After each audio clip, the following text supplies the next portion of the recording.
Hello, everybody, and welcome to The Block, presented by Around the Block Sports Network. I am your host, Matthew Mikulek, and today we got some headlines for you starting out. And I want to break it to the Kansas City Chiefs have traded their star wide receiver, Tyreek Hill, to the Miami Dolphins. In exchange, the Chiefs have received a first round pick, second round pick, fourth round pick, two fourth round picks, sorry, and a sixth round pick. And then right after that, Hill and the Dolphins agreed on a 4-year, $120 million extension with $72 million guaranteed. And then I want to break it over to the NCAA tournament and the Elite Eight. Obviously, we've had Villanova and Duke moving on to the Final Four. And then Kansas took on Miami and won 76-50. So they will be in the Final Four. And right now, St. Peter's and UNC are in the second half, and UNC is up big, 53-33. Sounds like UNC will be facing off in the Final Four as well. Then our second last headline I want to break it over to is the USA Soccer Club trying to make a World Cup appearance, and with that, they are going to be playing Mexico, and they're going to need some help to get a guaranteed spot at the moment. For that, they would have to win versus Panama, have Costa Rica draw or lose to Panama, and also a Costa Rica loss would help them get into the tournament. And then our final headline of the day, we have Nico, the top quarterback. Or recruited quarterback in the entire nation, a 5-star commit out of California, decided to go to Tennessee instead of schools like Oregon, Alabama, and Georgia. He is reported to have signed a multi-million-dollar contract with the university through NIL. And that being said, the Vols are now one of the top teams in the coming years to compete in the SEC. But that being said, I want to transfer it over to our hockey group with Sam and Harrison. Boys?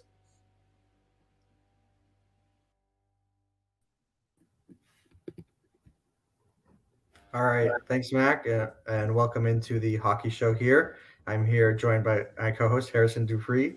Harrison, how do you think about the Preds' playoff chances so far?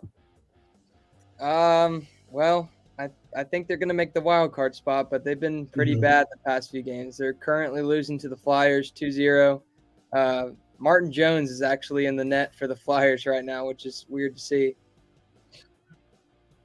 Yeah, Yeah, so definitely. It sucks to losing 2-0 to the Flyers, but you happy they didn't trade Philip Forsberg? I'm super happy. Now we just got to re-sign him Mhm. because I'm going to be uh, even more unhappy if we don't sign him. So, Yeah, yeah. no, happy he's staying there for sure. Hope he resigns. But let's move on to our show today. First, we have the trade deadline we have to recap. I think the biggest trade we missed from Monday's news slate was that Minnesota picked up Marc-Andre Fleury from Chicago for a conditional second round pick that could become a first rounder if Minnesota makes the third round and Marc-Andre Fleury starts at least half of those wins. They also dumped Capo Kakinen over to the Sharks. But I think this is a pretty huge pickup for Minnesota. And do you think, Harrison, that this gives them a chance to maybe make the Cup final out of the West? For sure, a deep playoff run. Marc-Andre Fleury has been one of the top goalies in the league for a long while. I mean, he's proven he can win a cup. He's proven he can take a team to the final. So I don't think it's impossible. So yeah, it's a pretty big move. I guess correctly that Marc-Andre Fleury was going to move. So yeah, they obviously dumped Capo Kakinen and they traded him away, and then they picked up Marc-Andre Fleury. Mm-hmm. But yeah, this is great. I feel like Minnesota could use a step up in goaltending, and this is definitely it's kind of funny to see him in like his Chicago stuff still in this picture. So Yeah, he's still got all that gear. yeah, I saw he played like Monday night. I think he just got on a plane and then played for them that night. So it's funny to see how the trade deadline works because like some of these players will play like right off the bat. He just threw on a Minnesota jersey and he's playing in his Chicago gear. Yep. Yeah, pretty good. I gotta agree with you. This is a really, really good trade. Obviously, Fleury was the best goalie on the block.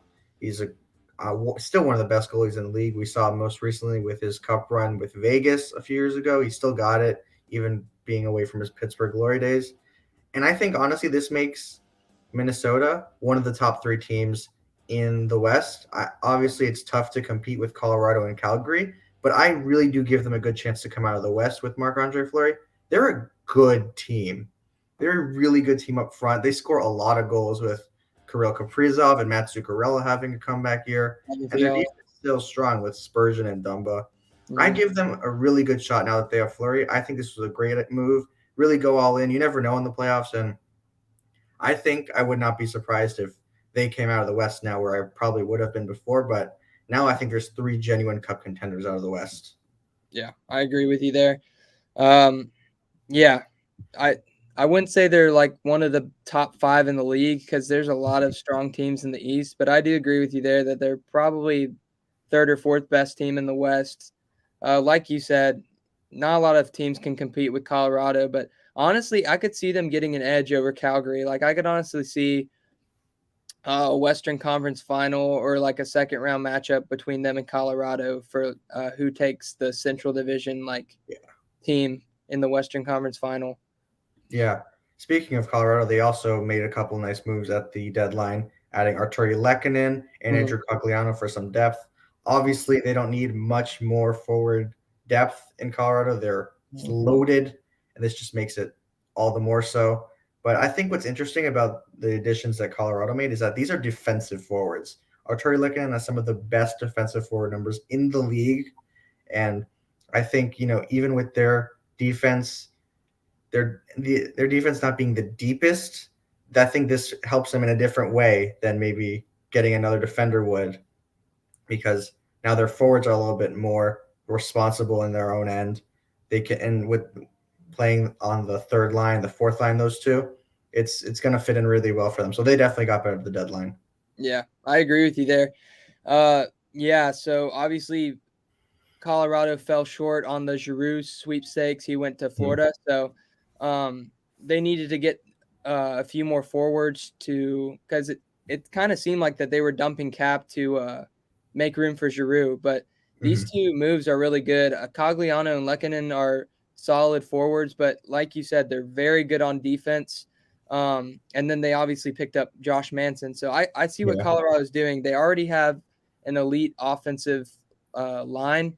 So I think that adding some defensive forwards really helps build their playoff chances because, defense is a big thing in the playoffs. So adding Josh Manson, defenseman, that's great. But having some forwards that can play defense in a time of need, I think that's a really good move. It really helps out Cale Makar.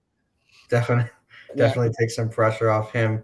Definitely makes them a better team, and they didn't give up too much to do it. Only some 2nd round picks and some somewhat decent prospects. Yeah, pretty no brainer.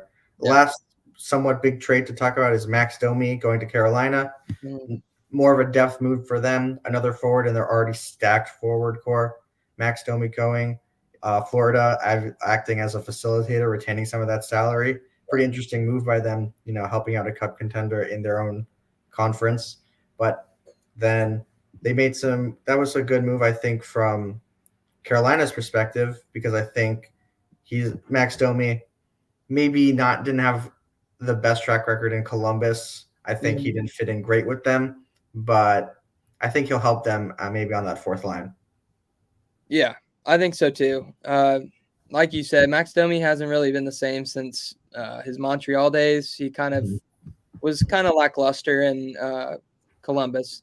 Absolutely. But yeah, I just thought it was interesting. 3-way trades are always interesting to me. So definitely Florida acted as a facilitator just to get that prospect. And but yeah, I mean, I think it's a pretty good trade.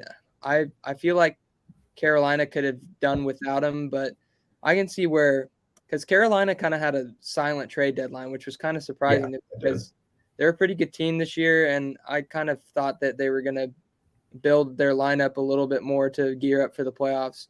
And then Florida, on the other hand, has had crazy trade deadline. We talked about that last week. I mean, they made like 4 or 5 trades, and then they're obviously involved in this one. So I just thought it was more interesting. I mean, Max Domi is a name that most people know, but I saw the 3-way trade, and I'm like, you don't really see those often. So, pretty interesting trade. Hopefully Domi can get back into his normal shape and help Carolina boost themselves for the playoffs. Yeah, it's interesting. They were pressed up against the cap. There wasn't so much they could do, but I'm sure it was tough for them to see that their other Eastern Conference contenders, almost all of them really, added something big at the deadline. Florida added, Tampa added, Toronto added, Boston added, Pittsburgh. Yeah. It must have been tough just to get a depth forward for them. But they were kind of hamstrung by that cap. I mean, they were really up against it. They took 25% of Max Domi's salary. They couldn't even do more than that. They needed a third team to facilitate.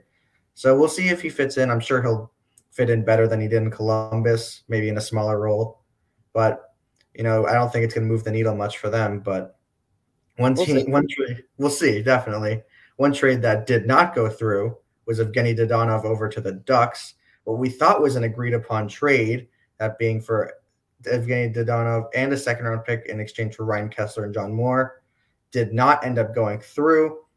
They ended up vetoing that trade because they found out Evgeny Dodonov had a no-trade clause with Anaheim on that list. So it had to go back. And then Dodonov, coming back to the team that tried to trade him, scores a game-winning goal in overtime. I mean, how silly must Vegas feel now? Yeah, I remember seeing that video last night, and all the comments were like, watch Dadonov be the guy that propels them to the playoffs. Like, it's very funny. But yeah, like you said, he got traded to Anaheim for Kessler and John Moore. I thought at the time it's a pretty good trade. They had to. Everyone really knows who Ryan Kessler is. I think John Moore is a good depth player. Mm-hmm. It's not like Dadonov has had like a super bad year. I think he's a pretty underrated player. I mean, 32 points isn't terrible. 17 goals, 15 assists. Not great, not bad. I mean, I get it. They were trying to get depth, but yeah, they traded him, and then the NHL, they traded him right at the deadline, which was 3:30. So everyone was like, did it go through? Did it not go through? And then the NHL said it did go through, and then a day or two later, they said it wasn't confirmed because everyone was like, where's Dadonov? Why is he not playing? Because it didn't go through. Because in Dadonov's contract, there's actually a limited no trade clause. Mm-hmm. So he can't get traded. And Vegas just overlooked that. So they just traded him. So it makes them look a little silly. And then, yeah, he's been really hot lately. He scored the game winner for Vegas, and Vegas needs all the wins they can get because they might not even make the playoffs this year. But it seems like Dadonov is helping with that. So, yeah, I'm sure Vegas feels a little bit silly. But maybe this is the time for Dadonov to prove himself, and he can become the hero for Las Vegas. And Vegas will just be like, well, thank God that the trade didn't go through. I know. You mentioned that he's an underrated player. I totally agree with that. I'm pretty familiar with him from his time in Florida just a couple years ago. He's a good player, a really strong scoring winger. He drives play at a high level, and I think any team that's competing for a cup should want him on their team. Maybe not as a first liner, but a middle six guy, he's perfect. Exactly what you would want. And I guess they wanted to trade him. They kind of had to trade him because of their cap issues. You have a couple guys on LTIR that should be coming back soon. They won't be able to come back now until the playoffs. But I think they might be kind of happy that this trade didn't go through. If he ends up propelling them into the playoffs, they're looking on the outside looking in. This might end up being kind of good for them. As I would say, they're kind of a surprise team that is underperforming with all their trades, with Eichel and with Pacioretty getting injured and Pietrangelo not being all that great this year. It's been a tough road for them. And maybe they should try and keep their good players. Maybe just my thought. And so I think they should be kind of happy that this trade didn't go through. And it's showing off now. He doesn't seem all that hurt that they tried to trade him. He's just kind of happy to be playing there. But one team that in the West that is exceeding expectations are the LA Kings. They've been pretty good this year. They're second right now in the Pacific Division, only 7 points behind Calgary. They're 36-22-9 on the year. I think, Harrison, no one really expected this from them this early on. I think they were pretty early in their rebuild. But I think they've been pretty good this year. Do you think they're real, or do you think they're more just a flash in the pan team? I don't really see them going that far in the playoffs. I know their record, but let me tell you something. The Pacific division this year is so weak. It is so bad. Almost half of that division is like bottom 5 teams in the NHL. So, and they play those teams a lot. So that has gotten them a lot of wins, but I think they're a solid squad this year. They have their main guys like Kopitar and Kempe. They've been their guys for years. They're veterans. The whole franchise has been built around them. So it's not surprising that they've been doing well this year. Victor Arvidsson, been a great addition. Kind of mad that the Preds traded him there, because I knew that was going to come back to bite us, because Arvidsson just had one down year and then we kind of threw him away. But it's nice to see him. He has 18 goals, which is a lot better than last year. 21 points, 39. I think he's tied for third in points on that team. So yeah, pretty good. And then they have some of their other veterans like Doughty and Dustin Brown. They don't look as good, obviously, as like 2014 when they last won the cup. But they'll definitely make the playoffs. And I think the last time they made the playoffs was 2017 when they got swept by Vegas. So, yeah, I think they'll make the playoffs. I kind of see them as a first round exit, though, not going to lie. But they've been a good surprise. I think Kings fans should be happy because they're definitely still rebuilding, but they should be happy that they're already making the playoffs. I mean, last year doesn't really count because it was COVID. A lot of teams struggled last year, but this is like the first real season in a while. So, yeah, been a really good surprise. Maybe go second round in the playoffs, but I think Kings fans should enjoy the ride while they have it. And then when the playoffs comes around, I wouldn't expect much. Yeah, I think you're right. They're a great story, but I think right now they're slated to play. That'd be Edmonton in the first round. It's going to be tough for them to beat Connor McDavid. As inconsistent as McDavid's been this year, not McDavid, I'm sorry, the Oilers have been this year. Yeah. I think there's just too much star power for them to compete. But they do have that veteran savvy. Kopitar's still around. Jonathan Quick's having a pretty strong year. It's not impossible for them just to rely on their experience and their grit. Yeah. Big hockey word there, grit. And maybe some of that young talent pulls through. They're going to get better. They don't need the high draft pick. Quentin Byfield's struggling so far, but he's so young. He'll figure it out. Only 7 points so far this year, but he's definitely on his way up. I think they should definitely be happy with how the season has gone, even if it seems a little counterintuitive that they're in a position to compete, but they're not quite as good as maybe their standings would show in a pretty weak Central or Pacific division. It's nice that they're taking advantage, but maybe more of a flash in the pan. They should keep that in mind as they look towards the future. Who knows? Who knows? They're second in the Pacific. They're only 7 points behind Calgary, who's been really good this year. I mean, maybe they'll get hot at the right time, and maybe they'll take Calgary for the first spot in the Pacific Division. Maybe they'll heat up and do well in the playoffs. Like you said, that veteran presence. Most of them on that team have won a cup, so they know how to win a Stanley Cup. So they definitely do. They know what it takes. Maybe they'll show off in the playoffs, but I just don't see it. It's a good story from a team that's really exceeding expectations to a team that might be struggling so far in a tougher division. Tampa Bay has not been the team we know them to be as of late. 4-6 in their last 10 games. I think they're now second in the Atlantic Division, but way behind. It's 6 points behind the Panthers with an extra game played. They're pretty tired. They were in the wild card spot just a couple of days ago, behind Boston and Toronto. They just haven't been the team that we know them to be from winning 2 straight cups. Do you think it's just that fatigue of going back to back with Stanley Cups, or do you think that the magic's gone for them and their stars just aren't the same players anymore? I think it's a little bit of both. I thought their trade deadline was all right. I still think they're definitely contenders, but I don't know. I just see other teams gearing up to take that step up over Tampa, like Florida. I think Florida had one of the best trade deadlines I've seen in a while. And they're really, because, I mean, Tampa's one of their rivals. They're the other Florida team. So I think Florida is really gearing up to not fall to Tampa again this year and try to make that push. But yeah, they've been 4-6 in their last 10. Just really weird to see. You know, Tampa losing 6 in their last 10, like they have a losing record in their last 10. That's kind of weird. Unnatural. Yeah. And yeah, the champs have been struggling. I mean, yeah, I think the big thing is lack of confidence. I think they need to remember that they're a championship team. They've won the last 2 years, which that is really hard to do. So, and they have a lot of star power, which has been struggling a lot lately. I mean, Stamkos yesterday scored his first goal in 9 games, which is unlike him. And then Kucherov did have a few points today, but before that, he was kind of struggling on points. Absolutely. They've been kind of undisciplined too. A lot of penalty minutes, so a lot of power play chances for other teams.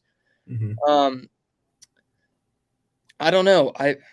I don't think we should be worried. I think the more we should be worried about is how well are they going to compete with these other teams that seem to be gearing up to get that extra leg, like Florida and Colorado and Carolina, like teams like that. I think that should be more the worried.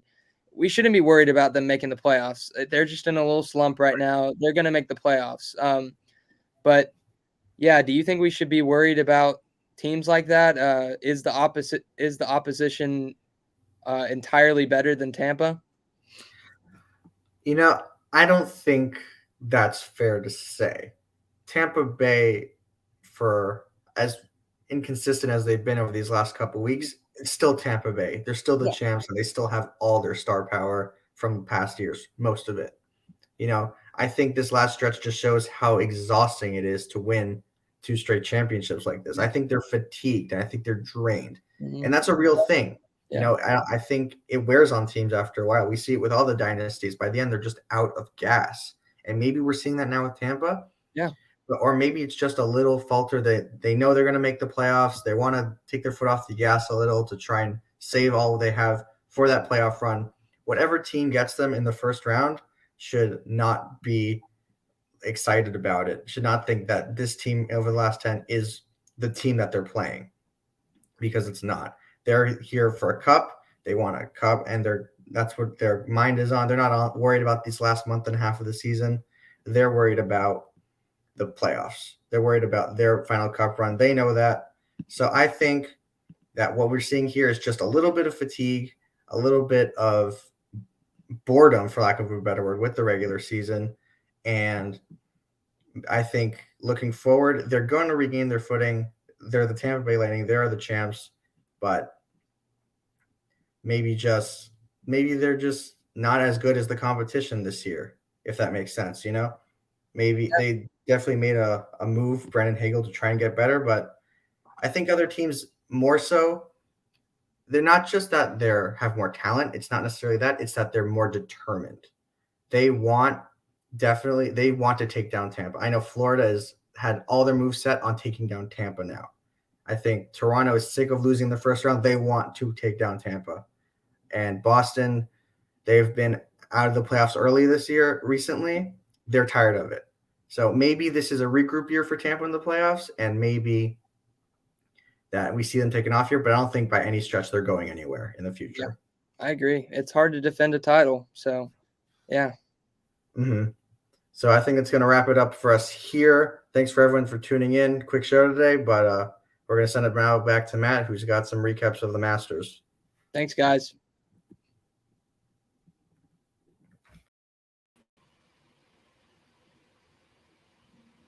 Thanks, guys. That was great. So I want to get into the PGA. We have the Masters coming up here in a couple weeks, and a longtime PGA player and multiple Masters winner Phil Mickelson will not be participating this year due to some controversies he's had on comments out of the, I believe, Saudi Arabia League or golf tournament. He said some comments about the area and just the overall type of league it is, and has received backlash from there. So the overall situation is right now he has backed out, but also Augusta National asked him not to participate in the Masters. So right now the popular golfer is actually going to take some time away from the game and reset and possibly make a comeback down the road. You got to remember he is over the age of 50 right now. And we'll see how much time he has left on the PGA Tour when it comes to majors. So it's really interesting stuff developing. We will see what happens going forward. And now we're going to switch it over to our football talk with myself and Tim.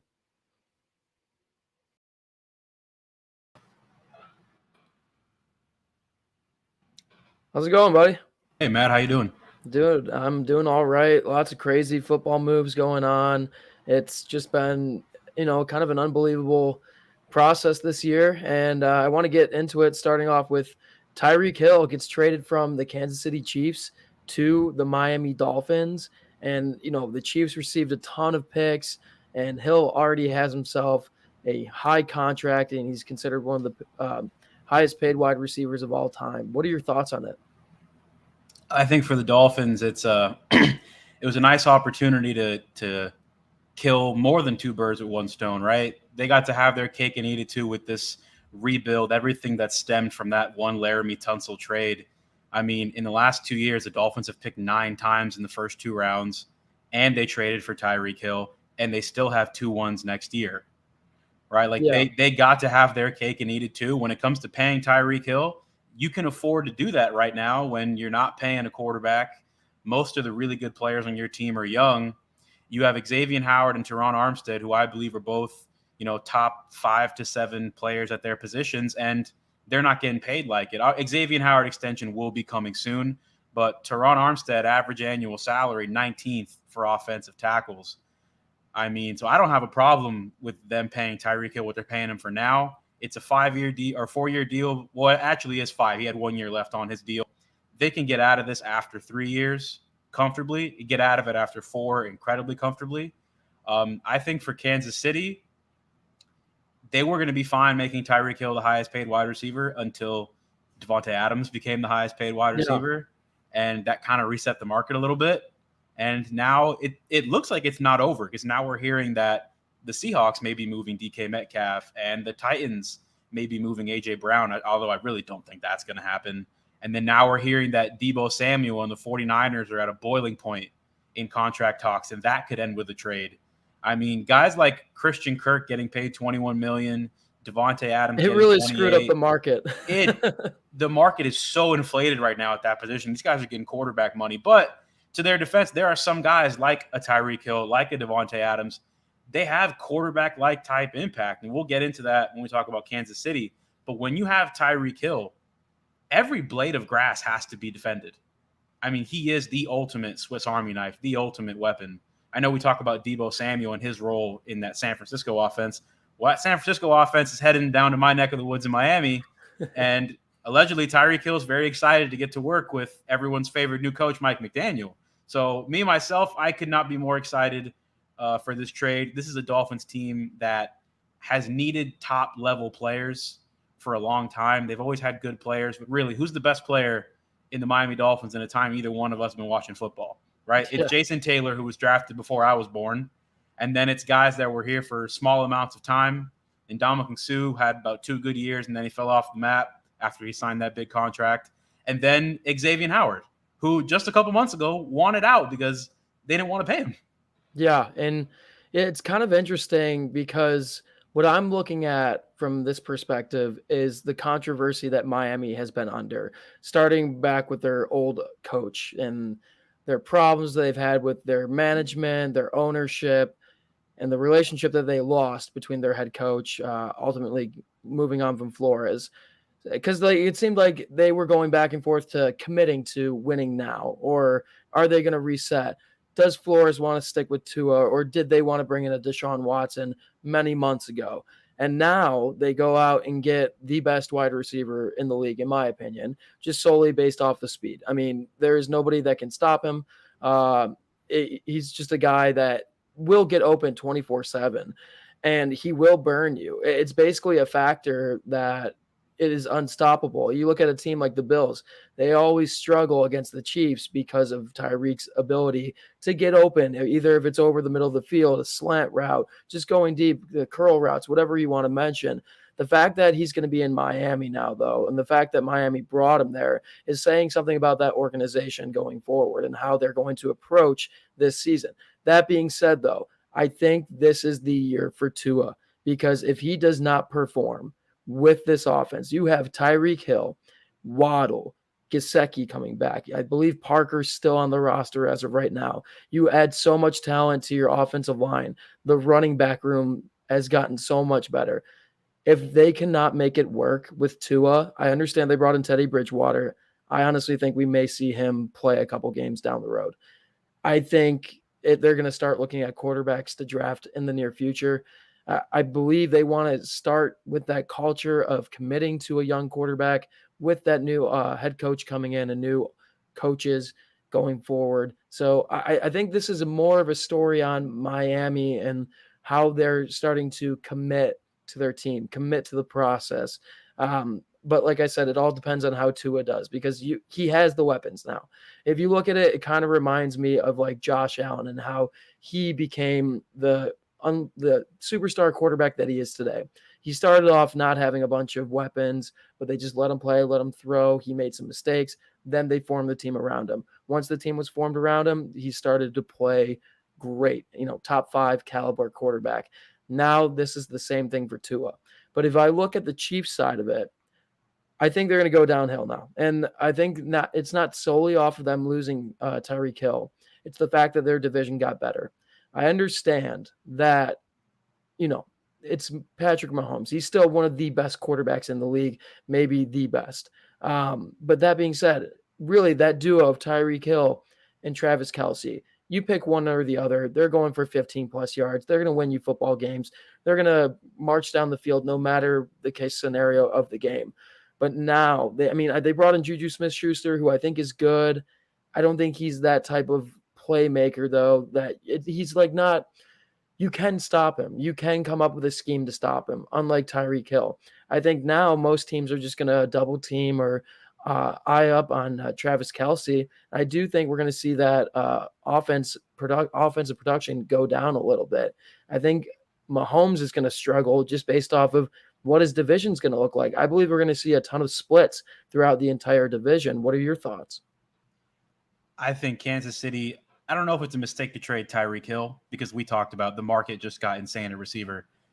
Trading him to then give, MVS $10 million and Juju was a fine addition. But I look at Tyreek Hill, on top of being a phenomenal football player, one of the best athletes that I've ever watched, was reliable, right? He didn't miss too many games. He had a couple of drop issues, but that happens to guys that are that fast. They start running before they get the ball. Personally, I saw it with Jalen Waddle a couple times. There were multiple, 70-yard touchdowns that Jalen Waddle had about 10 yards down the field that it was a slant, 70 yards of green grass. He just dropped it. These guys, their bodies move faster than their minds do. But he's one of the most reliable offensive weapons in the NFL.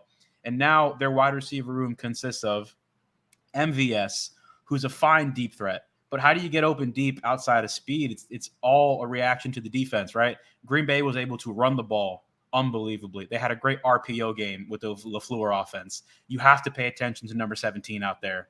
So every once in a while, MVS is streaking wide open downfield, which is nice, but how much is that going to happen now in Kansas City? Their run game's not great. Clyde Edwards-Helaire has been a little bit of a miss there in the first round. You can pay attention to Travis Kelce, but there's no one else on that offense that I'm terrified of, right?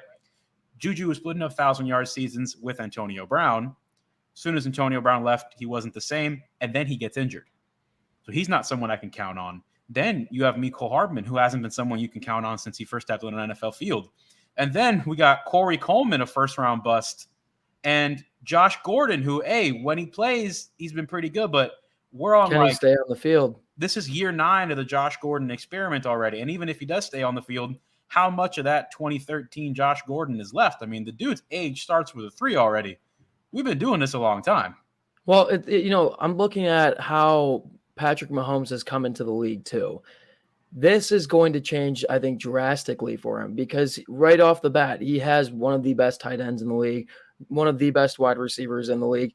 And the best thing about those two is they're really good of watching Mahomes move in the pocket, escape the pocket, and can adjust to throws on the while running and stuff. They're able to adjust. I don't know if these other wide receivers are going to be able to do that to the extent of a Tyreek Hill and Travis Kelce. So like you're saying, the two duos getting split up, I'm not saying they're going to be terrible. I'm not saying they're going to miss the playoffs. I still think they're probably going to win their division, but I do think it's going to be somewhat easier to game plan for their offense. And they're really going to have to rely on their defense to win them some important games in the regular season, then ultimately when they hit the playoffs. Yeah, last year we saw them struggle early and then turn it on. That can't happen this year. Like we saw a couple teams, start a little bit slow and then they really, the Raiders, right? They turn it on there at the end. That doesn't happen in the AFC this year. You've got to be on your A game for 17 weeks. A bad month can end your season with the AFC as presently constructed. Yeah, I completely agree with you. And, there's still so many more moves to be made. Obviously, we have the draft coming up. That's going to be a huge deciding factor of how these teams are going to look going into training camp and kind of project of what we want the AFC standings to look like. It's going to be really interesting to see. But going forward, I know we wanted to talk about Malik Willis's pro day. I know you were doing some heavy research on that, so why don't you tell us about it? Yeah, I'm a big draft guy. This quarterback class, much maligned. We've been spoiled, right? We had 4 first-round quarterbacks in 2020 and a second-rounder, and they were all worthy of being picked that high. There was no one that got picked, and we're like, what the hell's going on here? And then we get 5 guys last year in the top 15, including guys going 1, 2, and 3, right? And I'm going to keep it real with you. I wasn't a big Mac Jones guy. He's been a little bit better than I thought he would be. But I will tell you right now, Mac Jones is probably the first quarterback off the board in this class. And I'm not speaking in hyperbole. I would agree with there. They're so, and it's not that these guys are bad. I don't want to come out and say, hey, they stink, they can't play. None of them have proved anything. I mean, every single one has questions. But the one that impresses me the most is Malik Willis, and it's because of the stuff you see at pro days now. A pro day has gone from a glorified workout to now how many cool throws can you make that get posted on Twitter and get people talk. I blame Zachary Capono Wilson for this completely because his pro day was like a nationally televised event. And I thought it was funny, as he's throwing, making all these crazy throws, San Francisco trades up to 3, like mid pro day while they're there, right? That's when the trade gets announced. Well, it's kind of funny. I saw a tweet the other day. I forget who it was from. It was one of the NFL, or maybe it was an NFL player. And he was like, you look at all these college quarterback pro days and stuff, and they're kind of overrated because, all you do is see them throwing to guys they've been working with for the past 3 years, know the routes, know all that stuff. Yeah, we can, obviously they're just showing they can make the throws, but it's just so mind-boggling that everybody always just gets so hyped up about each and every pro day, and they're predicting these kids to be like the next Peyton Manning or whoever you want to name, Tom Brady, Brett Favre. And to me, it all depends on what team picks what player and how that team does with their branding, how they are good with developing their quarterback, or how their team is lined up for a young quarterback to walk into an offense and start developing. If you're going to have a top overall talent, for example, you look at Trevor Lawrence. He goes to Jacksonville this past year. They have no team whatsoever. He struggles. He had a terrible coach to deal with and really did not have the year that everybody was anticipating he would have. I'm not saying he was going to make the playoffs, but at least the stat line would have been a lot better. But now, hopefully they have a good track with all these free agents they've signed, this new head coach and Doug Peterson. Pederson or Peterson? I forget. Peterson. Right? Peterson, right? I think they have a good vision going forward, but there are so many quarterbacks in just recent history of the draft that they have potential. They have serious potential, but they just get drafted by the wrong team, and it screws them for their entire career. And that's just the way I view a lot of these drafts and a lot of these top quarterbacks, or at least these drafts that don't have the top elite skilled quarterbacks, but there's going to be some taken in the first 2 rounds. It's all about placement, and it's all about the GM and the head coach of that team deciding what they want to do with their future. So at the end of the day, me personally, looking at these pro days, I mean, it just shows that they can throw the ball, in my opinion, but maybe it shows a little bit athletic ability, and that's really what you're looking for nowadays, because everybody's able to throw a ball at least 65 plus yards, pretty much on point to their own guys. It really just shows your athletic ability and what you're able to do scrambling out the pocket, because that's the way the game works now. But do you have anything to respond with that, or do you want to answer some comments here? And we can actually, I just wanted to say before we do the comments, Malik Willis made that throw that we were talking about. I mean, yeah, it was. I mean, roll left, reset, the throws 60 yards right. I believe Desmond Ridder tried it too. I don't know if anyone else has tried it yet, but to me, my quarterback 1 is Nevada's Carson Strong, but I get that he's not touching the first round. He's had 3 knee surgeries.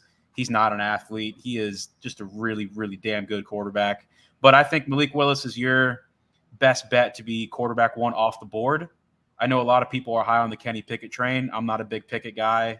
What about Matt Corral? Matt Corral, he was better this year, like undoubtedly so much better than the year before. But I can't just throw the year before in the garbage. Yeah, I know. Like those 5 interception games, those 6 interception games. You look at the maturity issues. He got thrown out of one high school because he got in a fight with Wayne Gretzky's son. And he said he didn't like rich kids. Dude, you're going to be around only rich people for the rest of your life. So to me, Malik Willis is your best shot. I know people saying, oh, the Lions going to go quarterback at 2. Probably not. But if there was an opportunity for them to go quarterback at 2, this is your man. Yeah, I think going forward, pretty much most NFL GMs and scouts, they're going to be looking at 2 major factors, and that's your athletic ability, no matter what position you're in, and your character. So, the pretty interesting stuff. But let's go to the comments here. I'll try and pick a couple here, and we can pull them up just to discuss. Let's go to, let's see. We got a couple in here.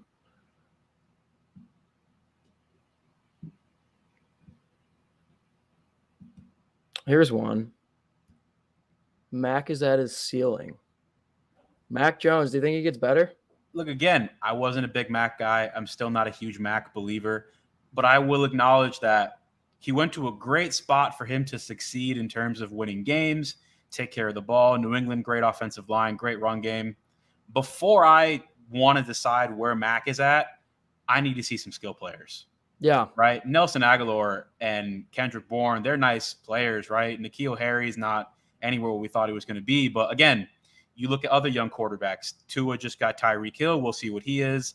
Justin Herbert comes into the league with Keenan Allen and Mike Williams and Austin Eckler, right? The Bengals already had T. Higgins and Tyler Boyd and Joe Mixon. And they're like, you know what? We got a young quarterback. Let's go give him Jamar Chase, his buddy from college. So until I see Mac with some, let's call it a top 20 wide receiver, then I'm not going to say he's at his ceiling. But I will admit, Mac's ceiling is a lot lower than a lot of these other guys. It's your job as a coach, as a GM, to decide how comfortable are we with Mac's ceiling, right? Is his ceiling Jimmy Garoppolo?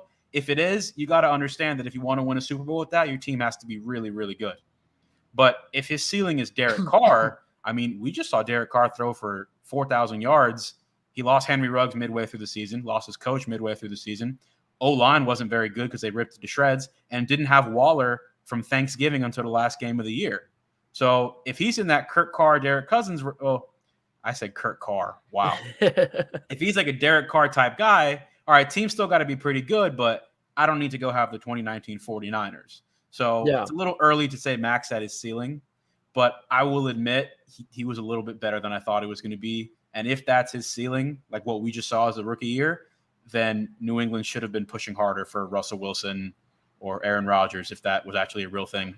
Yeah, I will say when it comes to quarterbacks in the NFL, give them until year 3 to determine what type of player they are going to be. Mm-hmm. And also, too, the other one thing I do want to mention is the offensive play calls that Mac Jones received in my opinion, were very conservative. There really was never the opportunity for him to throw tight windows or really just rely on his skill of moving in the pocket, reading the field, making that, heroic throw or that most like important throw or whatever it is. It seems like he's a check down type guy.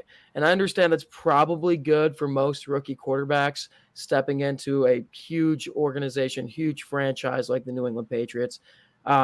So, it's going to take some more time. Give it 2 more years until they get some more players, some good wide receivers, like you were mentioning. But from there as well, you got to get more play calls in, that more challenging ones for him. See if he can make those big time throws. So I think it will be a waiting game for him, but 2 more years, then we'll have a full story on who Mac Jones will be. And then we're gonna do one more comment here. Baker Mayfield is worse than these QBs in the draft. I think this one is a overrated thing because Baker Mayfield, I honestly think, even though he does get heat, he does make some bad throws from time to time.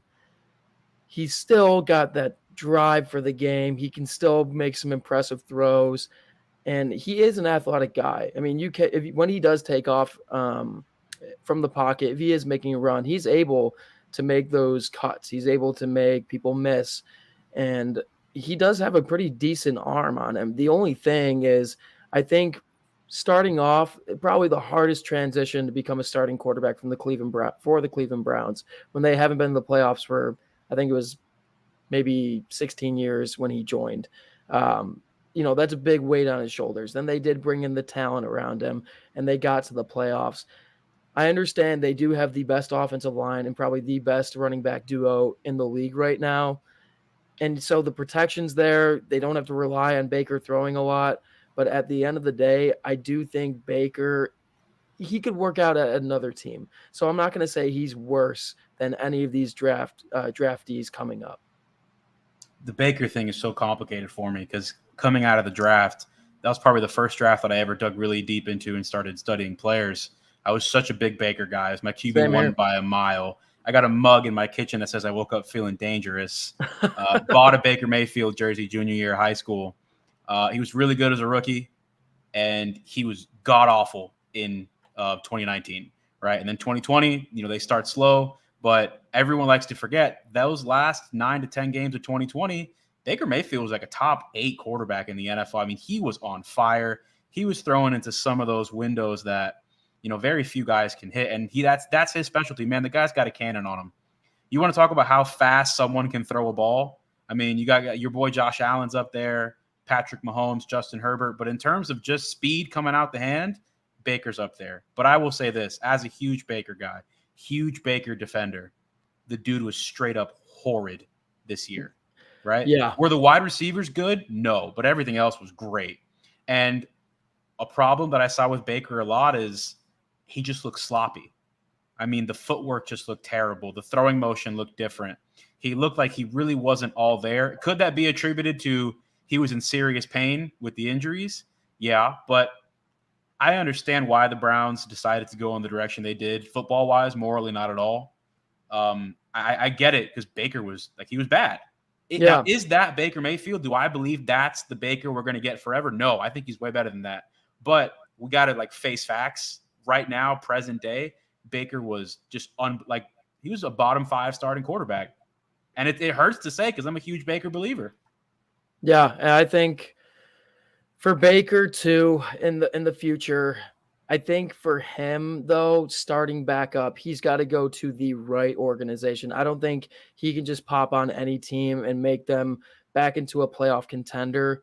I think he just needs that reset. He needs that culture, from a good organization that understands his talents, his abilities, what his weaknesses are, for him to get back into the playoffs and for him to be a top 20, I would say 18 to 20 quarterback again. Yeah, I agree. He was terrible this year. Not even close. He just real bad games, real bad of reading the field, and just really just could not get it together. Maybe it was from everything that was happening off the field with the reports coming out about Odell Beckham Jr. and his dad. That can get in the back of a quarterback's head. Should it, if you're trying to be the face of a franchise? No, but it can get to you. So I think for Baker, the best case scenario is he might have to take a backup role this year. But it could be a good thing. I mean, you look at a guy like Mitchell Trubisky, kind of the same thing. I mean, not he doesn't have the attitude like Baker, but people were getting on him saying, "Oh, he's no Deshaun Watson, he's no Patrick Mahomes." But then he takes a year, sits with Buffalo, sits underneath Josh Allen, then comes out. Turns out the Steelers need a new quarterback. He gets the job there. I think that would be the perfect scenario for Baker. I originally thought he was possibly going to go to Indianapolis. That obviously did not happen. But basically, to wrap it up, I don't think in any case scenario that Baker is worse than any of these quarterbacks. He's definitely better. Definitely. Not even close. Present day right now, Baker, I mean, he craps on all these guys. Long term, who knows? And that is with like the way we're viewing Baker right now in terms of like the dude wasn't good. Yeah. Yeah. So we're going to go into our last little segment here, though. We've got the favorite moves so far, just in free agency, trade-wise, and I'll let you kick it off first. Something I love was the Broncos going and getting Randy Gregory, because the Broncos, bringing in essentially an entirely new coaching staff. And I love the head coach, Nathaniel Hackett, his press conference, the way he carries himself, the way you can just tell he is a guy who loves football, loves working with people, loves coaching. When he says, "I'm honored to be the coach of the Broncos," he means it. He loves this game just as much as anybody else. Yeah. But the defensive coaching staff isn't very good. It is a lot of first-timers. It's going to take some time. It'll take some time. But usually it's always like that when it comes down to becoming a new head coach, getting your new crew in there. And it's a process. That's the thing, though. Like, people need to understand that it's not going to be an overnight sensation where you're a top overall team. Like, obviously they're going to excel in certain areas of football, whether it's offense, special teams, or defense. But to get everything together, to make sure that everything is planned out and you're executing the way you want to as a consistent playoff team, it takes a while. But getting this guy for your team is a huge part of that process, and I think it's a great fit. Yeah, and Randy Gregory, I mean, this is a team that's losing Von Miller, obviously, from midway through last year, is losing, at some point, going to lose Bradley Chubb. I don't think he's going to get an extension. He just can't stay on the field. And losing Vic Fangio. We talked about, I'm not a big fan of the new defensive coaching staff, and that's mainly because you just had possibly, I mean, if Vic Fangio stepped back into football right now as a defensive coordinator, it's a top 3 defensive coordinator. I mean, he's one of the defensive masterminds of our league, and he will be back next year, I believe. I think he's taking a year off. But in this division now, the passing attack that the Raiders are going to have with Adams, Waller, Hunter Renfrow. The Chiefs, even without Tyreek Hill, they are still Patrick Mahomes, Travis Kelce, Andy Reid. They have a great offensive line now that they revamped last offseason. And then the Chargers, we know they love to throw the ball downfield. Love those deep drops going downfield to Mike Williams and Keenan Allen. That even guys like Eckler out there too, can catch Jalen out of the backfield. UDFA out of North Texas has become a really good deep threat for them. Well, someone's got to go get these quarterbacks and put them on the ground, right? And I think we both went the same direction there. AFC West pass rushers. Randy Gregory, if he can get everything off the field under control, I mean, dude is a monster. Just relentless pass rusher, hard to block. You put him on the ground, he's going to bounce right back up. Great motor on him. This is the type of pass rusher that can alter a game. And as you and I know us better than everybody, because whenever our teams played this year, it was the pass rush that changed the game. Yeah. I mean, I think that Dolphins-Bills game, 2 drives in, obviously a certain quarterback got knocked out of the game, but he had already been on the floor 5 times in 2 drives. Yeah. Right? I mean, the Bills' defensive line dominated that game. There was no shot. And you see games like that all the time where a defensive lineman or 2, sometimes his name is Aaron Donald, sometimes his name is Von Miller, they will literally take over a game. And I think both the guys we picked have that type of potential. Obviously, Randy Gregory's got to stay on the field. And with your guy, Khalil Mack, he's got to stay on the field. He had some injury problems last year. Yeah, and, I want to talk about Khalil Mack because he's been a little bit – I mean, I wouldn't say he's a journeyman yet, but he's bounced to a couple teams here. When he started off, though, I mean, with the Raiders, just probably the best player at the time in that position, at least for a young kid. Obviously, it doesn't work out at the Raiders and moves on to Chicago. Chicago starts off great, builds that defense. I believe they were having that number one defense at the time he was there. And then over the past couple of years, as that team started to go downhill, so the defense and so did his production. Injuries came up. And that's going to happen, obviously, at his position over years and stuff, a little wear and tear action. But the fact that he is now on the Chargers, and especially what they've done on that defense, I think it's a perfect way for him to kind of rebirth himself and reestablish that he is one of the best in the league. I mean, this guy's a monster. There was a reason he was taken 5th overall in the draft.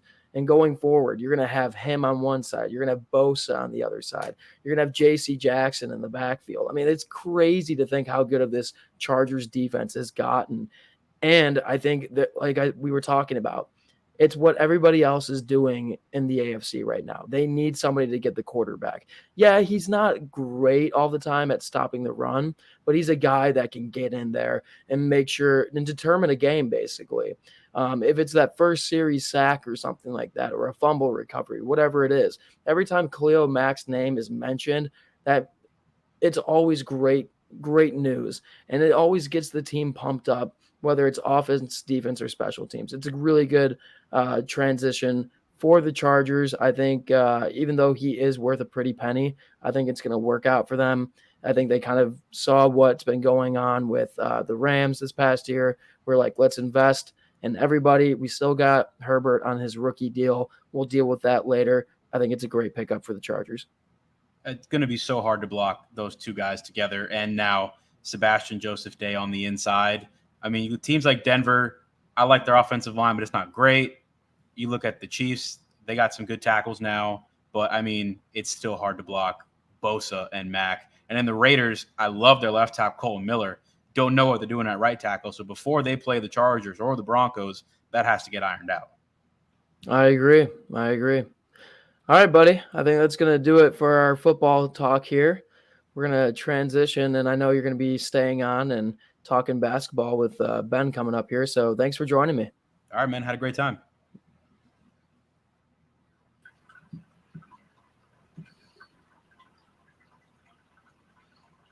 Hey, Ben, what's up? What's going on, man?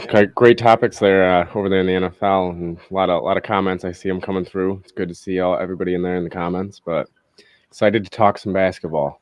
Yeah, March is not only a great month because of NFL free agency and trades, but we also have this little thing called March Madness, and it has been as advertised. It's been a whole bunch of madness this year, and we'll get into it now. I mean, the big elephant in the room, or the big peacock in the room. The last time you and me were on, it was before the first round, and we didn't even know who St. Peter's was. We're like, all right, Kentucky, on to the round of 32. And then Shaheen Holloway and his Peacocks from Jersey City said absolutely not, and have given us one of the most magical runs that I can remember. Yeah, I mean, it's arguably, I know last week you missed last week, but last week we saw, I mean, it arguably was the biggest upset in NCAA basketball history as coming to the tournament. And then they go on to beat Murray State in the second round. They upset the team that, I mean, I know I said that they were frauds for the longest time, Purdue, but they're still a very good team. And they beat them by 3. I know today they recently had just lost about an hour ago to UNC, but still, I mean, it was one of the greatest runs we've seen from a Cinderella team. It was fun to watch.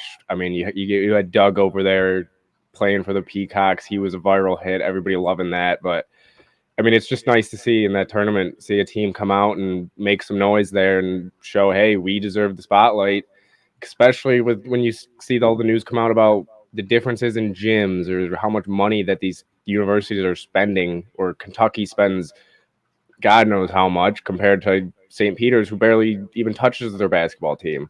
But I mean, it's good for St. Peter's. It's great for their program. I hope that it can build some momentum there. And I mean, it was just fun to watch. Sadly, it came to an end today, though. So tough to see that.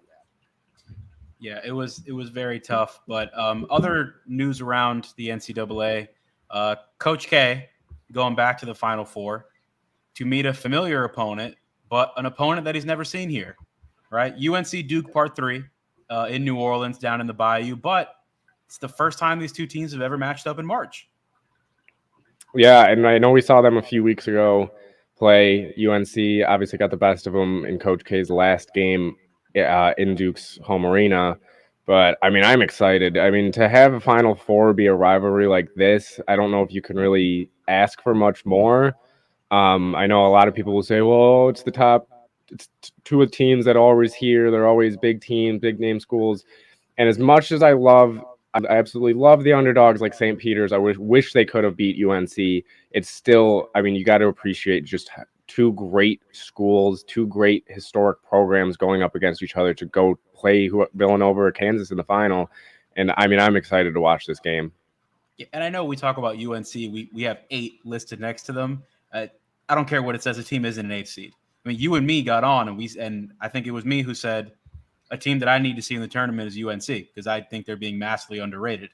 I mean, this is a team that went into Cameron Indoor and beat Duke last game of the season. They have, impressive wins littered all over their schedule, and I get they dropped a couple disappointers, but 8 just felt low from the beginning, and here we are.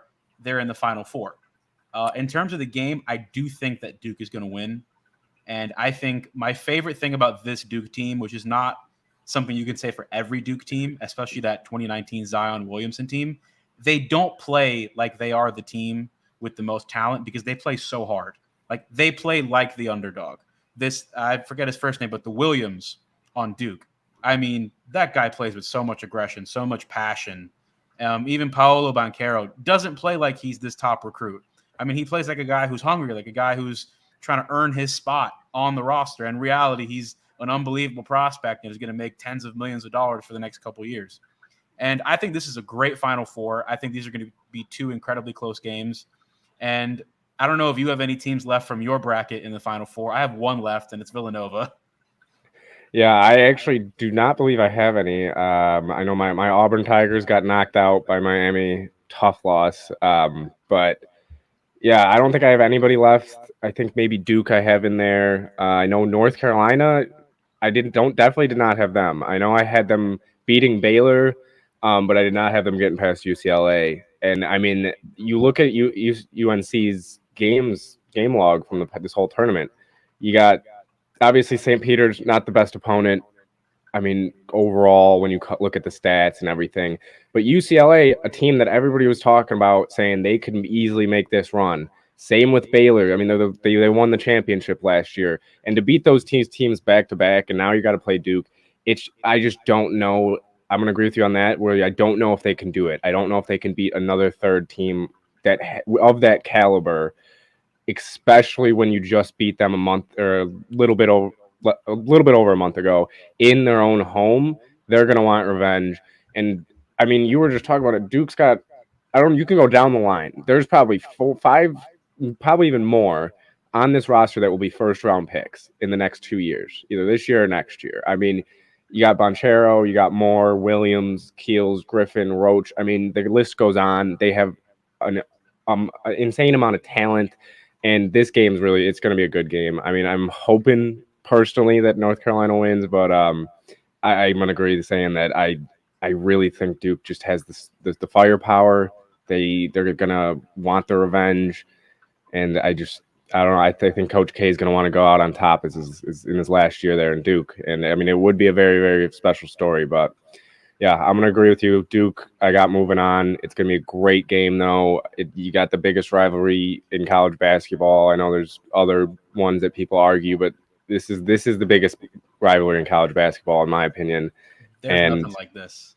Yeah, nothing. I mean, it's the Yankees Red Sox of college basketball to me. It is that type of rivalry, and it's gonna bring the intensity, it's gonna bring the heat, and it's gonna be a fantastic game. As someone who has friends from North Carolina, right? Neither one of them have a dog in the fight. They both go to my school, but this is like the thing in North Carolina, and to us, it matters to us not just in North Carolina, but to the whole country. I mean, this game's going to draw massive ratings.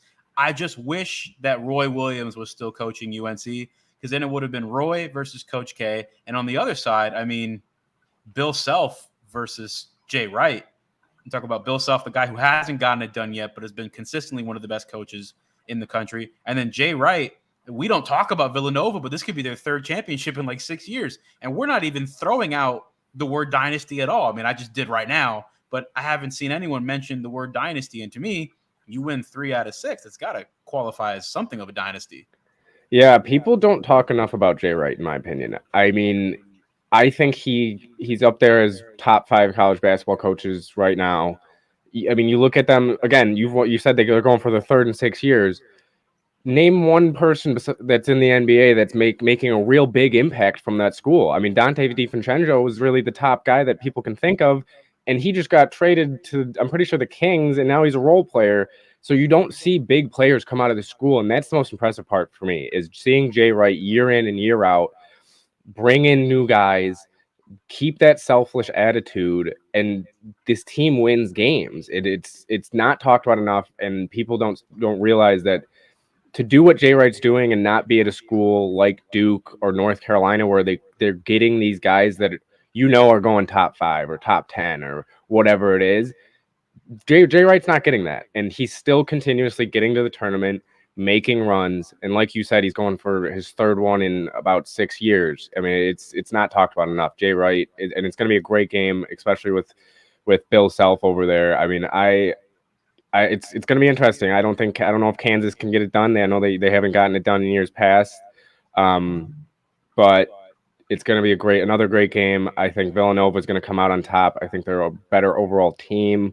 I think they're more well-rounded. They can, and they gel better together. So it's going to be a great game. Jay Wright, if he gets his third, he's got to be talked about as going down as a legend in the game if he can get his third this year.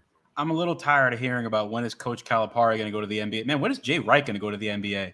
Like, if no one's calling him, it's baffling to me. I mean, what he's doing with, like you said, who's the best player in the NBA out of Villanova? It's probably Kyle Lowry, and he didn't get Kyle Lowry. Kyle Lowry was there long before Jay Wright. I mean, we're talking about Jalen Brunson, Xavier Tillman. Michael Bridges is probably far and away the best player out of Villanova. He's not even sniffing the All-Star game. I mean, like, that's just what it is. But speaking of NBA guys, we'll move to the association now. Topic that's going to hurt me. But the Miami Heat stink, Ben. Yeah, I think I may have jinxed them, and that might be on me there. I mean, I know a couple weeks ago we were talking, I brought up saying Miami doesn't get enough respect, and now all of a sudden, I mean, we look at the standings, and yeah, like right there you see 4-game losing streak, but they're tied for first now. Philly's caught up. You got Boston and Milwaukee now a half game back, so they could potentially drop all the way down to 4. It's tough to see them go on this losing streak because of just how I've been talking about them, saying that they are a well-rounded team, and they still are. I mean, they still have very good defense. It's been one of those stretches. Every team goes through that stretch. I think they'll be fine. What do you think? You think that they'll keep that top 2 seed maybe in the East, or you think they'll drop down to 4? I mean, it's not just 4 straight losses. I'll read them to you, man. It's losing to Philly without Embiid and Harden. It's losing to the Warriors without Clay, Steph, or Draymond, or James Wiseman, because he's been out all year. It's losing to the Knicks after holding an 18-point lead and then just getting ran off the court by Brooklyn last night. This team is an embarrassment, right? They're not playing Miami Heat basketball. It'd be one thing if the effort was still there. This team just looks sluggish. The only person that could remotely hit a shot right now is Tyler Hero. And I think this losing streak is burying the fact that the dude is playing out of his mind right now. Bam's always doing his thing on defense. But we talk about Hero, Bam, Lowry, Duncan Robinson, PJ Tucker, all these guys. Strus, it doesn't matter. At the end of the day, it all comes down to number 22. Like, you are the $100 million man. They brought you here from Philly. Everyone made a big stink about him leaving Philly. And then the phenomenal performance in the finals. It's on him to drag them out of whatever the hell's going on. And it's on Spoelstra to drag them out of whatever the hell is going on, because this team's an embarrassment right now. And they haven't played well at all. Even in their wins recently, they beat the Thunder by 12. That isn't nothing to smile about. They've narrowly beat Detroit. I mean, that game was close the entire way. And then they narrowly beat Cleveland, who's got no one except Mobley and Darius Garland playing right now. Yeah, I mean, the other thing that worries me watching this team is, like you said, they're starting to slow down, and a lot of times it's got to do with their age. I mean, they have young guys like Tyler Hero or Bam, who's younger, but you look at Kyle Lowry, he's in his 30s now. Victor Oladipo, he's not Victor Oladipo from 4 years ago. He's not that player anymore. Udonis Haslem's playing now. That's how bad it's gotten. And he's 40. I mean, I don't know what you really have to say. Jimmy Butler's even 29, 30 now. Your old team, I liked their team still. I think it's a well-rounded team. It's just a matter of, can they push through and get their legs back and kind of just show that energy, especially when it gets towards playoff time, because it's coming up. It's right around the corner for the playoffs. And they're going to have to turn that around and bring the energy up. And just like you said, that starts right away with the coach. Head coaching has got to bring the energy. Spoelstra, I mean, he's a championship coach, and I think he can do it. But it is definitely a cause for concern as a Heat fan to look at it and see, well, now we're dropping in the standings, and now we might have to play the Bulls or something first round. And the Bulls, when they get everybody back, we haven't seen the Bulls in a while with everybody back. So if they drop to 4 and have to play the Bulls in the first round, it's not like it's going to be that easy for them. I know they still should win that series, but it's not going to be a walk in the park. And then you're going to have to go up against the 1 seed probably, who is going to most likely be, if it's not them, Milwaukee, Boston. I'm blanking on the other team right now.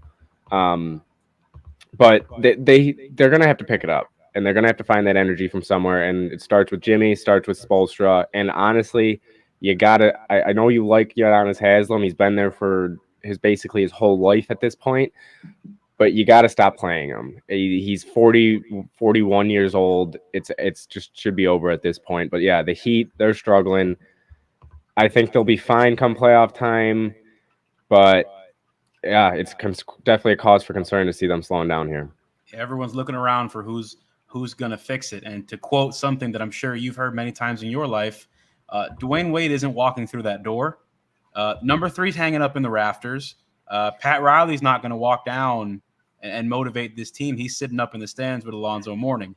Like, at some point, someone's going to start looking around at Eric Spoelstra and say, hey, you made the finals in the bubble. Cool. What have you won without number 3 and number 6 and number 1 and all those guys, right? Yeah. What have you done besides the bubble?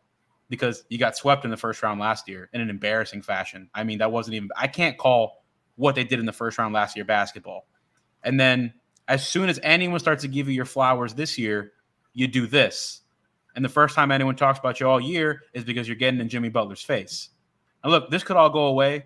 They've got a couple really, very winnable games coming up. And like, if they lose these games, I'll be on here next week even more angry than I am right now. I don't want this team to be like this going into the playoffs. They need to get some type of momentum back. And I know they claim they thrive on stuff like this back in the day with LeBron and Mario Chalmers, and they went on great win streaks after that. Chalmers, I think a couple weeks after he had a big fight with LeBron, hit like 8 threes against Sacramento. Those days are very long ago. Yeah, and I real quick, I really want to say, I will admit, it's been this whole year you've seen Miami. They got in that scuffle with Denver, with Jokic, acting tough, all that. I don't want to see them acting tough. I want to see them playing tough at this point now. Yeah. This is when you have to stop with the acting. You got to come back and show it. And they have not shown it since I talked about them giving all their credit. And now they're on this little kind of losing streak / just winning games that you should win, but you're not winning by the amount that you should. And again, they're not getting younger. They're not getting any younger. They got to find the energy, and they got to stop trying to act tough and play tough. Heat culture doesn't mean a damn thing if you're losing in the first round. Yep. It is just a nice slogan that you use to sell shirts. Yep, exactly. That's exactly right. From a team that's disappointing to a team that is just unbelievable, the Phoenix Suns. They won a bunch of games without Chris Paul. Chris Paul comes back, and it's like he never left. So my question to you is it over in the West? Are the Suns just going to steamroll everybody? I have to say yes. I don't see a team. I really don't see a team coming close to beating this team. I mean, the Warriors, to me, they're too inconsistent. They're one night they're going off, or for a week they're going off. The next week they're one of the worst teams in the NBA. I know that they're 48-26, they're third in the West, but every time I watch them, they're either lighting it up for a week, and then they're losing to two teams they shouldn't. And it's just, that's why I don't think the Warriors can beat the Suns. I don't think they're consistent enough. The Grizzlies, they're too young. In my opinion, I know that they're 17-2 without Ja or whatever, and Ja's one of the best players in the world. But in reality, they're a young team, and they have not been put in a position where if they go up against Phoenix in the Western Conference Finals, I don't see it as a competition. And then you go down the line, the Jazz, do they have enough? I don't think so. I think we've seen it year after year that Utah needs to make another move, and they continuously haven't. Denver could be that team. I know we both think very highly of Denver, but again, can they beat a team of this quality? You're seeing, I mean, Chris Paul, arguably, obviously one of the best minds in basketball of all time. He's up there as one of the greatest point guards ever. He comes back. He drops 17 and 13, and it's not like his numbers, at least points wise, he's not going to drop 40 on you. But he's going to, what he adds to that offense is unmatched, and it opens up things for everybody else, like Book and like for Ayton and everybody else on that lineup.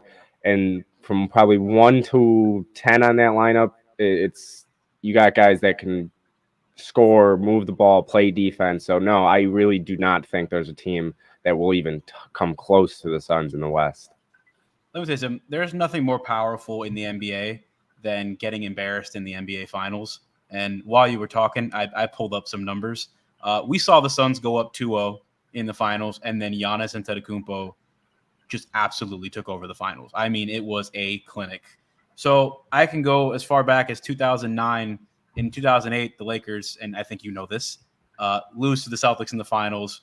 Kobe Bryant plays probably the worst series of his life. Couldn't put the ball in the basket for anything. The Lakers proceeded to win 65 games that year in 2009 and finished 11 games better than everybody else in the Western Conference. Then I look at 2014, obviously the Spurs coming off of a heartbreaking loss with the Ray Allen shot and then losing in Game 7. The Spurs come out. They're the number one team in the NBA. They win 62 games. They steamroll through the playoffs and absolutely dominate that LeBron James-led Heat team in the finals 4-1 with multiple 30-point blowouts. And then we look at LeBron James's Cavaliers. They felt they would have won in 2015 had Kyrie and Kevin Love not been hurt. They were very vocal about that all year. And then they backed it up, number one seed in the Eastern Conference, steamrolled the Eastern Conference again, and then go to the finals, get down, and then crawl all the way back. Multiple 40-point games from LeBron, from Kyrie.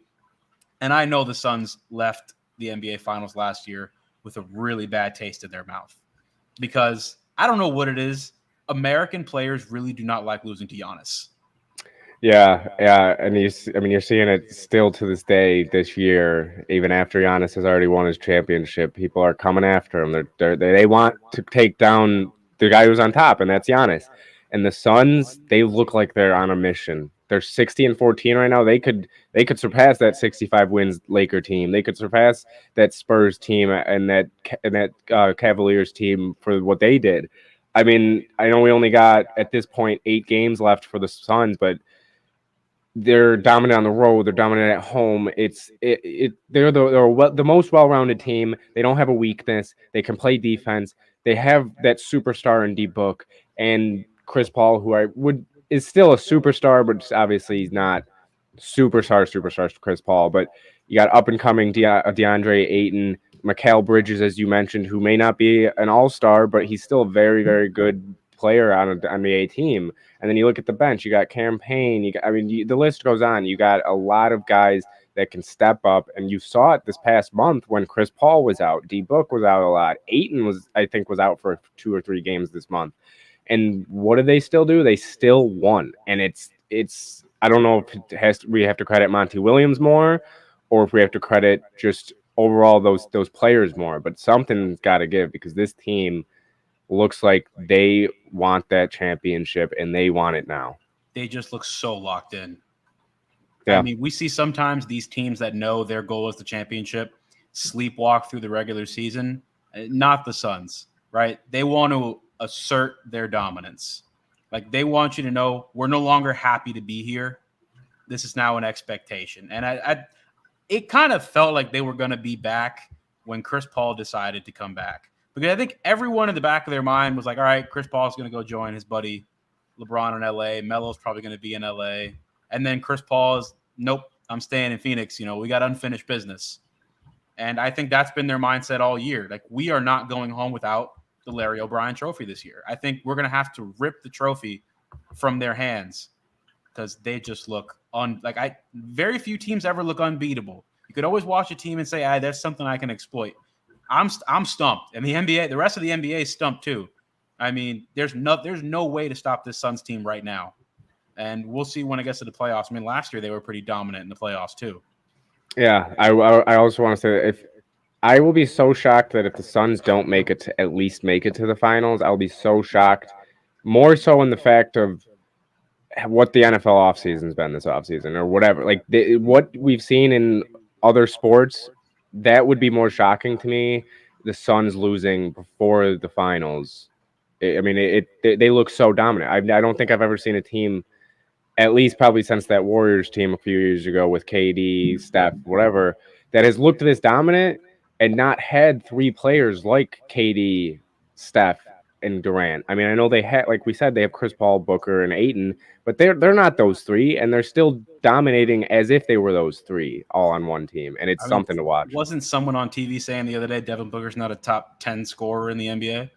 Devin Booker, he's officially, like, he might not be the best passer, he might not be the best rebounder, defender, but to say Devin Booker's not top 10 in the NBA is unbelievable to me. I mean, you saw it before the Suns were good. He's dropped 70 and lost. I mean, he is arguably, to me, top 5 scorer in the NBA. I mean, when you put the ball in his hands, he knows what to do, whether it's taking a mid-ranger, shooting a three, driving to the basket, whatever it is, he knows what to do.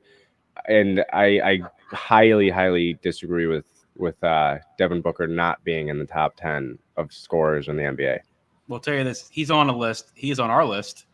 And the ATB top 5 players of the week, 1 through 5. I'll start with the 5th player on the list this week. It's Utah's Donovan Mitchell. Mitchell had a really good week. He starts off with a 30-point game against the Nets, and then a 37-point game against the Celtics, and then a 26-point game with 7 assists against the Hornets. He'd be higher if they hadn't lost every single one of those games. Tough week for Mitchell in terms of winning his games, but in terms of putting the ball in the basket, almost no one was better than number 45 for the Utah Jazz this week.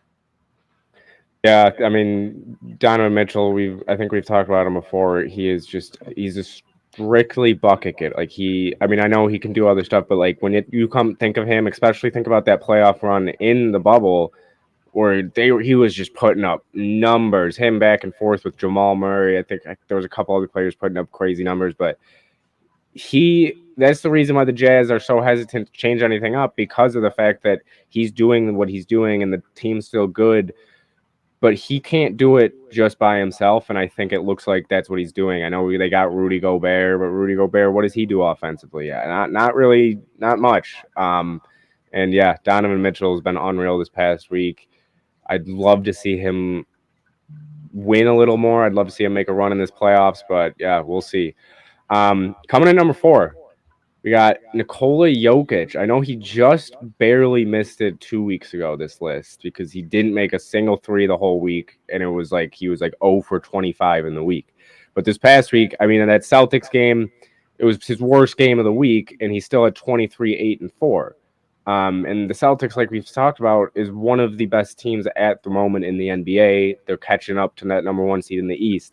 Then you got the Clippers against the Suns and the Thunder, right? The Thunder, not the best team, but look at the efficiency. I mean, 13 for 15, 9 for 10, 9 for 15. And like I said, that Boston game wasn't his best, but still, Boston's a very good defensive team. I mean, he does it all, and I want to say this. I think he could be, and I think he is the best passing big man of all time. Yeah. I don't know if you saw that pass I think it was last night or 2 nights ago, where he just threw it straight back, just right behind his head, didn't even look, and it was right on the money. I mean, to see a guy that's this tall putting up the numbers, I mean, he's fifth in the NBA in assists per game, and he's continuing it this week. So Nicola Yokic just barely missed it 2 weeks ago, but on it this week. It's an unbelievable basketball player. I'll tell you what, I just realized this, even though he's been playing for years. It's unfortunate he wears 15 because his number's getting retired in Denver, but that means Carmelo Anthony's probably isn't. Yeah, I mean, maybe they retire both, as both at the end of their career. I don't know. I always see the people changing his number and stuff once Melo retires. There's people saying that, and I don't know if you're a 2K guy, but every time in 2K when Melo retires, they change his number, Jokic's number. So I didn't know that. Yeah, so maybe we'll see something. I don't know. Maybe they'll let Jokic wear it and still retire Melo's jersey. If Melo says, yeah, you can wear that number. I mean, I don't think Melo would have a problem with letting an MVP, greatest passing big man ever, wear his number. But, yeah, that definitely is an interesting thing that we'll have to see. Yeah, number 3 on the list is the owner of the New York Knicks, Trey Young. And the biggest reason he's on this list is because he played the Knicks this week. It's his best game of the week. He goes 45 points and 8 assists in that game, 7 of 15 from 3. But just otherwise, his worst game of the week is, 21 points, 5 rebounds, 10 assists. Like a 20-point double-double is his worst game of the week. Recently against the Warriors, he goes 33 and 15. He's also got a 21 and 9 game. Trey Young is another guy who gets buckets.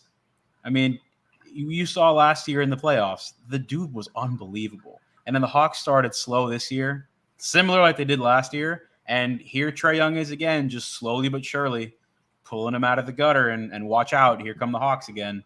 I don't know where they sit right now. Right now they sit in the play-in. Yes, they are right now in the play-in at the 10 seed. I'd be scared to play them in the play-in. Yeah, Trey Young was one of those guys where he had a slow start this year. People weren't talking about him too much, and now he's starting to heat up right around that time. And we saw it last year, like you just said. So, 45-33, look at those numbers. He gets the assists, he gets the points, he can do it all. Definitely worthy of number 3. But number 2, going to go with the Slim Reaper. He has plenty of nicknames, plenty of everything, but it's Kevin Durant. To me, single-handedly the greatest all-around scorer of all time when it comes to just height, shooting ability, dribbling, being able to drive to the basket. I know people will say, oh, no, it's not even close, it's MJ, whatever. But I'm sorry, this guy can shoot over anyone. He's 6'10", 6'11", and he can shoot from anywhere in the gym. And people, I think, forget a little bit how good he is because he did go to Golden State and everybody hated him. And now he's in Brooklyn where he had Kyrie and James Harden. People kind of forgot how good this man actually is. And you look at his stats this past week against the Jazz, Grizzlies, and Heat. 37-9, 35 and 11. Adds 8 rebounds in both of those games. His worst game was against the Heat, and he had 23 and 50% shooting, and he was 3 for 5, or 3 rebounds, 5 assists, 3 steals. And like you said, it wasn't really that good of a game for the Heat. So KD wasn't necessarily needed too much in that game. But I think we're gonna be reminded how good Kevin Durant is this upcoming playoffs. But yeah, he's got the number 2 spot on our list this week. Absolutely. And closing out the list, the man we talked about, Devin Booker. Come on. Here we go. Not a top 10 scorer in the NBA. Well, he goes 31 points, 7 rebounds, 5 assists in one game, 28 points, 3 rebounds, 7 assists in another. And then he goes 49, 4, and 10 with 3 steals, shot 16 for 25 in Denver against one of the best teams in the NBA. And then he caps off his week in only 16 minutes, going 22 points, 8 of 14 from the field, 3 for 3 from 3. Yeah, Another dominant week. I will say though that Philly game, that was middle of the game, when that screenshot took place, because we're during our broadcast here, but he finished with 32 points. I mean, shot 12 for 21. Like you said, he's a bucket getter. He's the definition of a bucket getter. I mean, 49 points against the Nuggets, 31 against. It's just a ridiculous week. He dropped 28 at least in every game this past week. It's unbelievable. Devin Booker is one of the most fun players to watch, and I'm gonna enjoy him for a while. I might have to cop his jersey after or if he wins the finals this year, even if he doesn't at this point. He's a fun player to watch. He can shoot it from anywhere on the floor, and it's unbelievable. Such a fun player to watch, man. Yeah. All right, that's gonna do it for us. I'm gonna pass it back to Matt now. And yeah, Tim, any last words? Sad for the Peacocks, but someone please beat Coach K. Yeah, I'm gonna say that exact same thing. Even though Coach K would be nice to see you win on your last year, but I'm gonna have to say I'm gonna go with the Kansas Jayhawks. So I'm gonna ride the Kansas Jayhawks the rest of the way. But yeah, that's gonna do it for us. We're gonna pass it back to Matt now. Hope you guys enjoyed, and we'll see you guys next week. See you next week.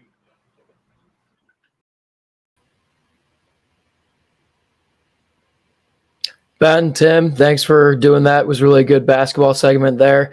And we got two more headlines I want to do before we end the show. Starting off with the USA men's soccer and their qualifiers. Yeah, so they basically are on playing Panama right now, and it is 4-0 currently. So if that is the final, looks like USA is definitely probably going to get the win here.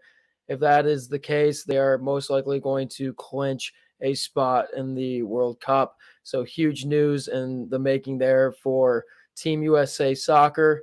And then the final headline I've got here is the Ncaa Baseball, where we have the Tennessee Vols, who have swept the number 1 team in the country, Ole Miss. They swept them on starting Friday through Sunday. The last game was 4-3, a little bit closer, but the first two, Tennessee dominated 12-1 and 10-3. So will Tennessee be number 1 when it comes to tomorrow in the rankings? We will see, but just a huge series win and a huge moment for Tennessee's program with Coach Vitello re-signing this past offseason and really just developing their program. But thank you, everybody, to joining the block here. We'll be back next week at 6:30, and we'll have more updates on pretty much anything sports. Thanks for coming in.